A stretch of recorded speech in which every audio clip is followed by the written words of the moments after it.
Welcome to Unerased Recorded Live. I am Tracy Charles McGee, and I'm the host of She Wrote the Book. This episode, we will explore the inspiring world of Afrofuturism. This concept blends history, fantasy, and science fiction through a Black cultural lens. It's about reclaiming our past and boldly envisioning our future. We will celebrate the voices of Black women authors, artists, and storytellers who are really shaping this vibrant narrative. Our guests include Sheree Renée Thomas, Nina Angela Mercer, and B. Sharise Moore. They will share how their work is influenced by the visionary Octavia Butler, the mother of Afrofuturism.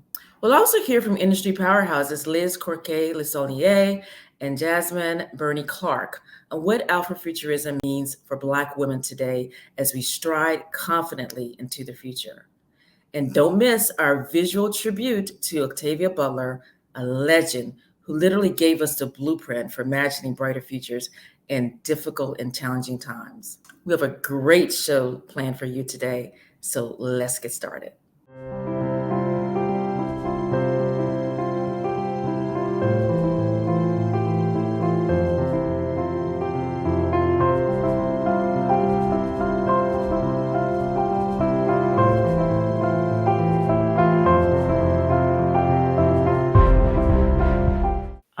When I was a teacher, I was always asking my students about where they saw themselves, in 5 or 10 years, 15 years, 20 years, because I think it's important, to think that way. Of course, it's important to live in the moment. You definitely want people to live in the moment, but it's also important for us to plant seeds. And when we plant a seed, we visualize what will come forth from that seed, And so she signed the book for me. I still have the book up here. And I asked her, for any advice, budding writer. This might have been 2004, 2000. I think it was 2005. She passed in 2005. And so she just, she told me to continue to read. And she told me to write. And she told me to write into completion, And I never forgot that. I tend to separate her works into 3 categories. I don't know if everybody else does, but I do. The Parable of the Sower and the Parable of the Talents, those are, dystopian novels. Still falls under the speculative umbrella.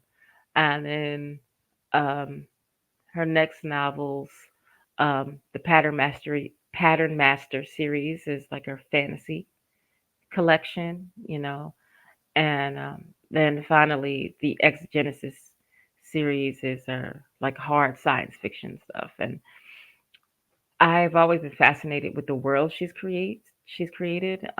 They're also different, with the exception of the parables that very much takes place in our current world.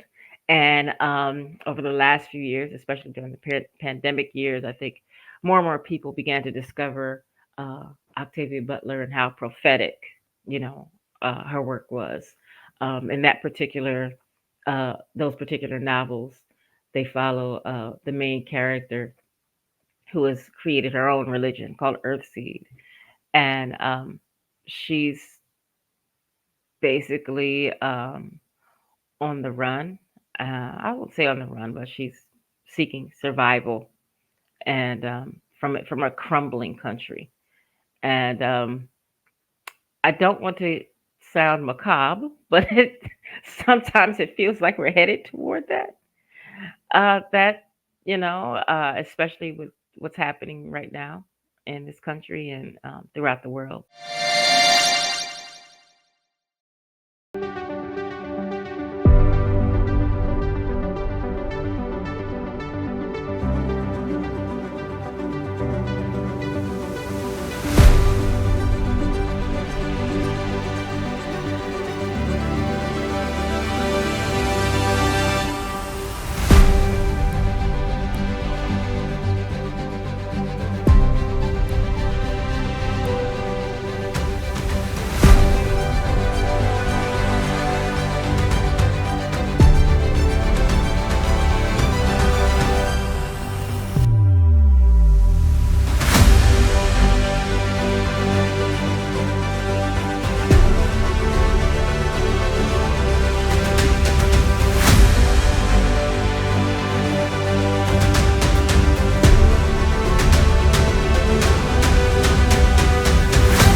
Octavia Butler.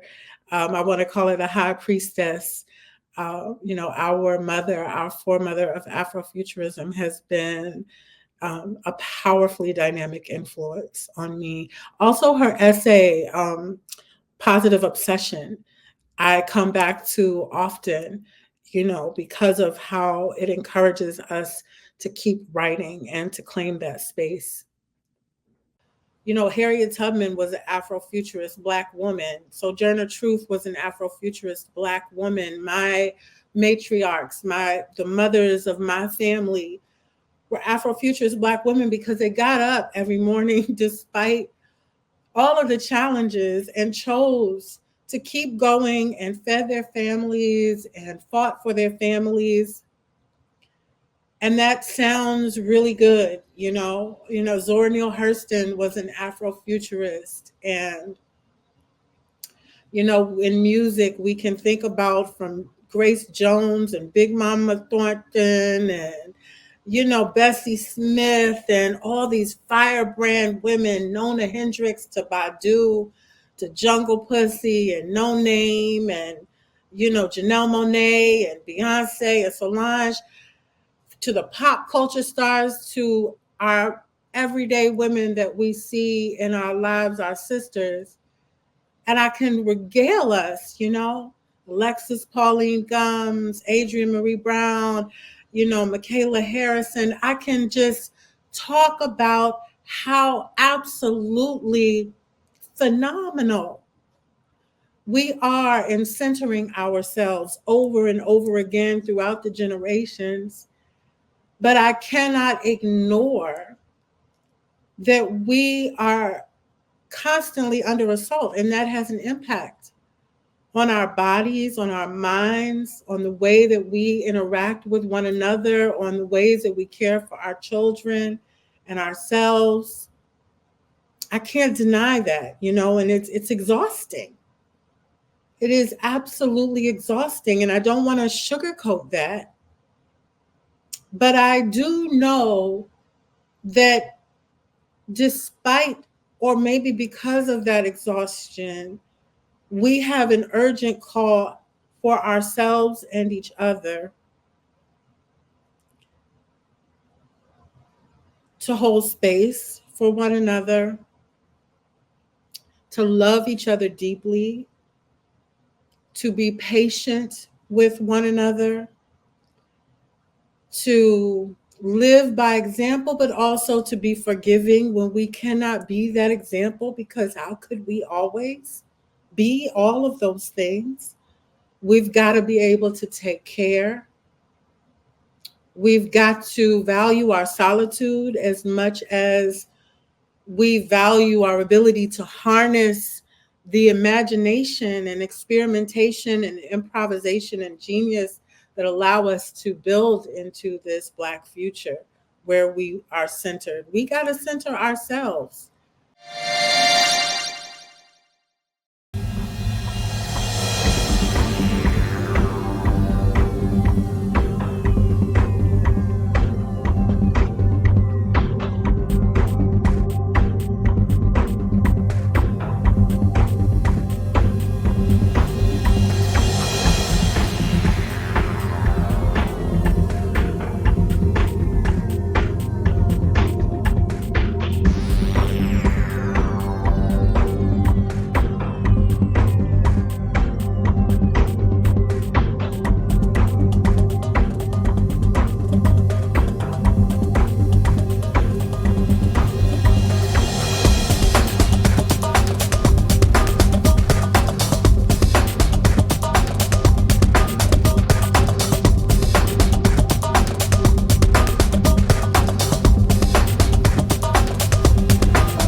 For me, Afrofuturism is a kind of a movable feast.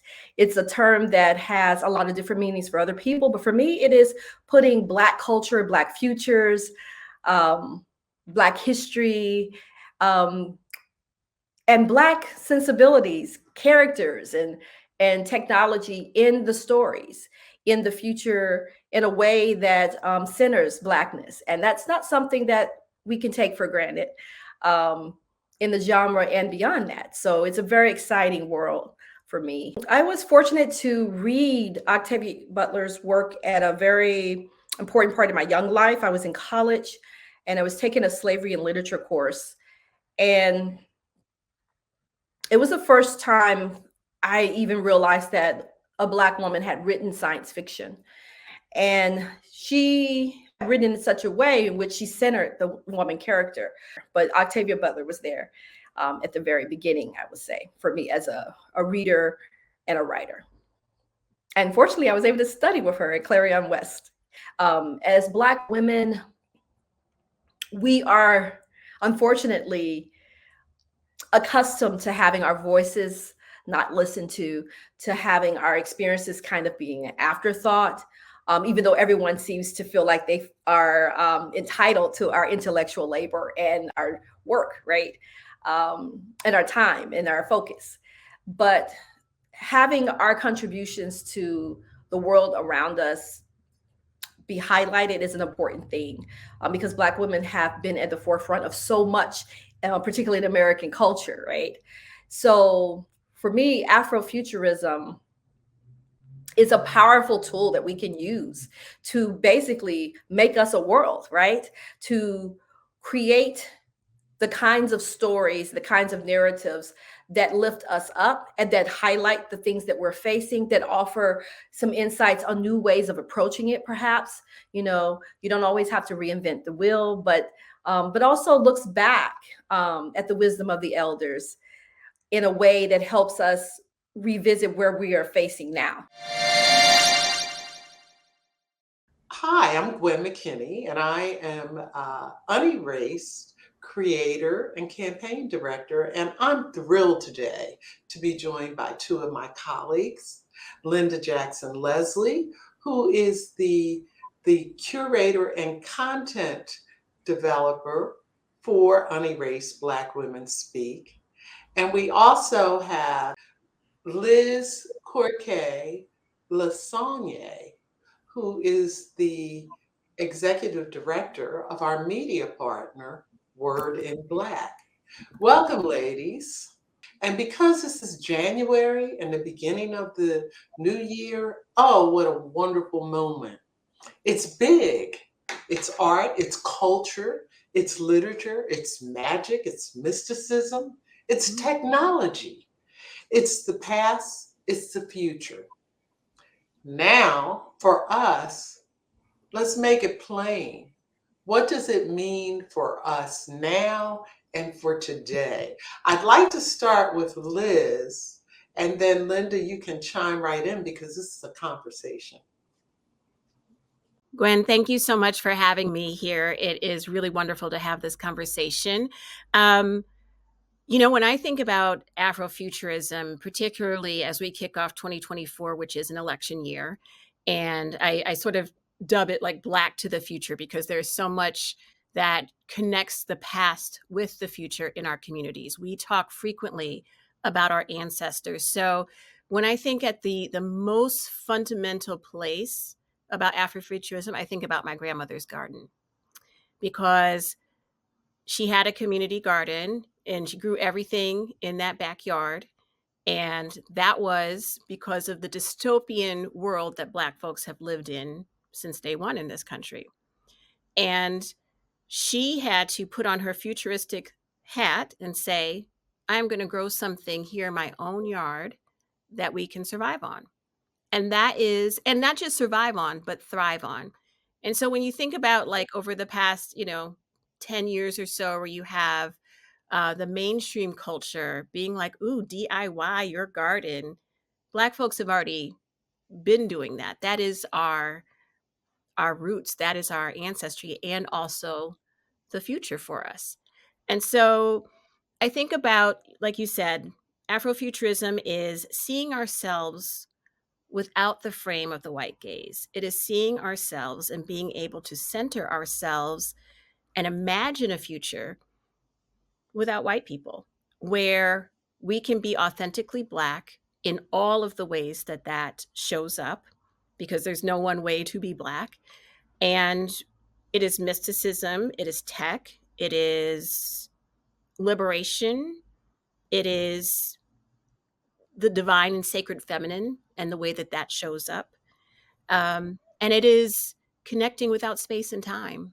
Linda, what's your sense of Afrofuturism, and especially All the things that Liz just said, but I think in addition to that, I think it's a space where we can imagine ourselves free from the burden of racism. So Afrofuturism for me is, what would life be like without racism? Where racism existed just as a historical fact, just like dinosaurs once walked the earth, but it was not the force which dictates and hems in and represses our day-to-day lives. So Afrofuturism might be traveling through space. It might be discovering life on other planets. It might be curing cancer. It might mean increased Black longevity because we're no longer subject to the stressors of racism and social impact. It could mean all of these things. It could mean a flowering in terms of literature and the arts, which has really always been the place where most people think of Afrofuturism. They think of the music, Sun Ra. I can remember when he did his little futuristic Egyptian Afro. Nobody knew what it meant, but we were into it. And so it's freeing the Black imagination. Wow. Okay, you two have really set a stage, and I think that audience, if you did not have clarity before, I think you have it now. I want each of you, starting with Liz and then Linda, to tell me how people can find the grains and the threads of Afrofuturism in their daily lives today. Liz, what do you say?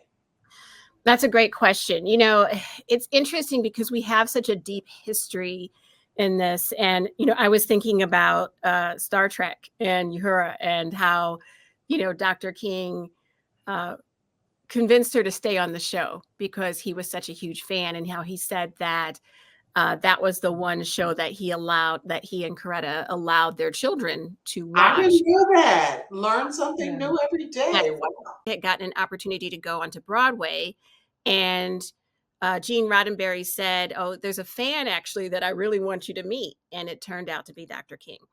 And he said to her, "You can't leave." And so when I think about how her role then had a direct connection to so many women, and particularly Black women, seeing themselves at NASA and then ending up working at NASA, seeing themselves in tech, in space, that I think is real. Now, what does that look like today? That looks like folks like Dr. Fallon Wilson, who people call the Fannie Lou Hamer of tech, right? And all of her visioning and work that she is doing to ensure that AI, for example, is stripped of the racism that is being coded into it as we speak. All of the work that she is doing to ensure that the tech industry has racial equity and gender equity in it.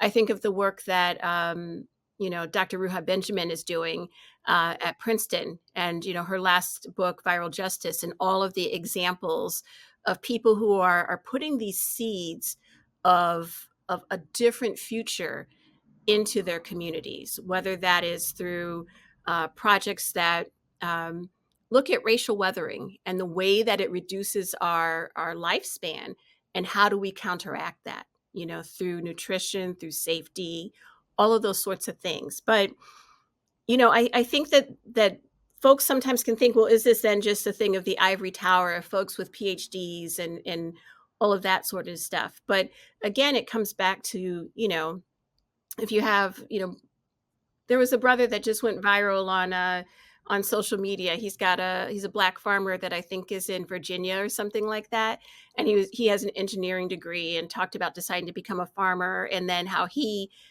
sends his white staff to farmers markets because he knows that if people see a black farmer, they will be less likely to buy his produce, even though it's the same. Right. Now, he is essentially, if you think about the concept of tech and hacking, which is what Black people have done since day one, again, we are the ultimate hackers. He is hacking a system in order to create a business for himself, a future for his family and for his community. Now, he can picture a time when he doesn't have to send white people to the farmer's market anymore, where he doesn't have to have his white employees, be assumed as being the head of the farm by restaurants or investors or whatnot. He can picture that, but he's doing that work right now within the reality. He still has that vision. And it makes me think about, sometimes folks don't know that Du Bois was actually a science fiction fan and actually wrote I think it was a short story called The Comet. And people might say, well, then why was he doing that? Because you have to step back. You have to be able to, again, dream of like, what is a different existence or reality for us? Because if you cannot see that, if you cannot picture that, you can't survive in this Right. country. It's imagination. Yeah. Linda, for folks who are tuning in and are kind of saying, what are they talking about? I mean, you all have made it more concrete, but some people see the subject matter as esoteric because they're dealing with the basics of racism and survival. What do you say to them to give them the hope and the grasp to see Afrofuturism as a guidepost? So, Afrofuturism is a guidepost in the same way that any of your core beliefs are. And I know it is difficult often for people in terms of their day to day struggle to think about something like this, but many Black people have a spiritual practice or have a creative practice where they set aside, um, it could be 15 minutes. It could be half an hour if you have that kind of time. It could be on your morning commute to work where you imagine that future. What could my future be? Aha. And And and what's that's a way in which anybody can approach it. powerful? It's Imagine. Because if you it's like, imagine it, you see it, it can happen. Liz, you were going to say? no, it reminds me of like when me and my girlfriends get together at the start of the year and we create our vision boards, right? Mhm. And we are essentially going through that process of and people talk about manifesting and all that. You gotta say it, you gotta put it out there, you have to manifest it. But that is essentially what we're doing. We're picturing our future, not just. And I think this is the thing sometimes that folks forget about Afrofuturism because of the way that, like, for example, you know, Black Panther became a commercial success, but this is not about like a capitalistic sort of like structure. Like take that framework away. And what is your life at your core? Like what is your soul? What is your soul actually speaking to? What is your heart actually speaking to? Speaking to your soul, I tell Because you. your soul Well, exists without space and time. absolutely. And ladies, this is a rich conversation that could go on, but because we've got limited time, I want to move right into what is your day job here and now, and in the future too. Liz is the managing director of an amazing um, news portal and news service called Word in Black. Tell us what's planned in the coming period that our audience should visit Word in Black. All you got to do is Google Word in Black. You tell us what they're Yeah. going to Our third year in existence. We're a collaboration, a national news collaboration of 10 leading Black news publishers. Everyone from the Washington Former and the Baltimore Afro, which this year will be 132 years old, to the St. Louis American and the Sacramento Observer, Houston Defender, Dallas Weekly, Atlanta Voice, New York Amsterdam News, and the Michigan Chronicle. So all across the country with all sorts of perspectives. I like to say, collectively, our partner publishers have 800 plus years of media experience. So we are essentially the newest, oldest startup that there is. But what we do is our national team of reporters, we have 2 education reporters, 2 health reporters, climate justice, finance, and a religion and social justice reporter, as well as some contributors that work with us. And we really look to, again, that piece of, and I feel like our day-to-day work, when you're a Black journalist, you have to have an Afrofuturistic mindset, whether you necessarily call it that or not, because again, you have to know what has happened to us, what is our past, what's the present, and then also when you are reporting, look at the people within our community who are actually creating the solutions because they have a vision of what our future can be. And that matters because no one wants to read about here's the bad things that are happening to Black folks today, right? Okay, like we can read that anywhere, and that's usually what happens in mainstream media.